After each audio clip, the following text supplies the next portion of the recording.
Righto, so I'll try and make this simple. Sorry, I've got the lights on in the shed, so there's a bit of glare.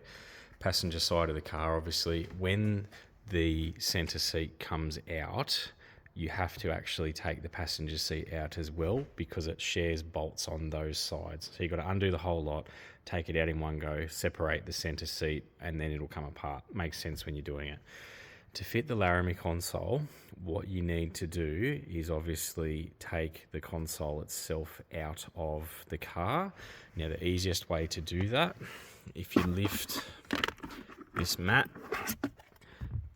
bolt, and then screws under there, so it's 2 Phillips head screws under there, this part will then lift out and then you'll be able to see everything else in there. You'll need to take the stereo surround out. So you lift up this little bit in here, two 25mm T25 Torx bits in there, undo those, give the entire thing a good reef back this way and it'll come away because as you can see, it's going to be different. So the Laramie one matches the console. The Express Crew Cab one matches the profile of the dash and keeps going straight down around like that. The other thing that you'll need to change is these buttons down the bottom. So this is the normal crew cab type. So Rob, this is what you have now. Nick, the Laramie one, this is where the buttons for like the heated seats and all that are as well. So that entire panel will actually just unbolt from the whole fascia. It's all just screws on the back. It'll make sense when you look at it. You just need to switch it over one from the other. But otherwise, all these controls, all this is the same. The Laramie will have constant four-wheel drive option. The crew cab doesn't, so you'll need to undo that as well and switch that over.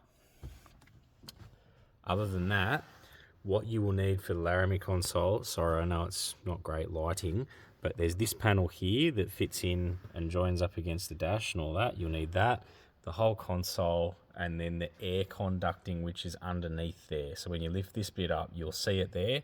It will join to the crew cab and vice versa. You won't need any other parts, but it's all got to come out so you can switch over from one to the other. It's pretty straightforward once you do it, but yeah, you'll need to do that. So with the changeover as well, Nick, your Laramie will gain an extra power point. So on this side, you'll have another 12-volt socket that's direct to battery. Rob, you will lose that, but the plug still remains over there if you want to use it to power something else, because on the Laramie console, it's down in there, and then all of this is still the same. So you still got the media hub. You have to change that over, but it will all plug into the back of the head unit like normal. It's all plug and play. And then you'll also have on the back as well, you'll have this. So on the crew cab, there's no wiring for the heated seats, so disregard, it's not going to do anything, but you'll still have a 12-volt socket, and this is why you need the rear ducting, because there are ducts on the back. On the crew cab, there are ducts on the back as well, but there is from memory no 12-volt socket. You can easily add one though, it's not a big deal. Other than that, it's pretty straightforward. So like I said, you're not going to need to buy any extra parts or anything like that. You just need to make sure you get the whole lot. Once you get that bit off, it will all make sense, and that just lifts up and out once you've got the screws in there and the screws in there out. Screws out from under that part of the top of the dash, pull that whole thing out, unplug it and go from there. The actual head unit and controls and all that sort of stuff, they all use exactly the same plugs across every model, so you're not going to have anything that won't plug back in when it's all changed over. But yeah, that's what's going to need to happen.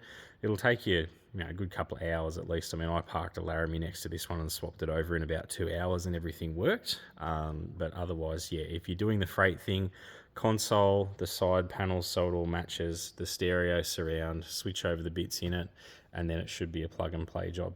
Obviously happy to help if you need it. I've done it obviously, so it's pretty straightforward. But yeah, let me know how you go, and if you need any more pictures or anything like that, just let me know as well.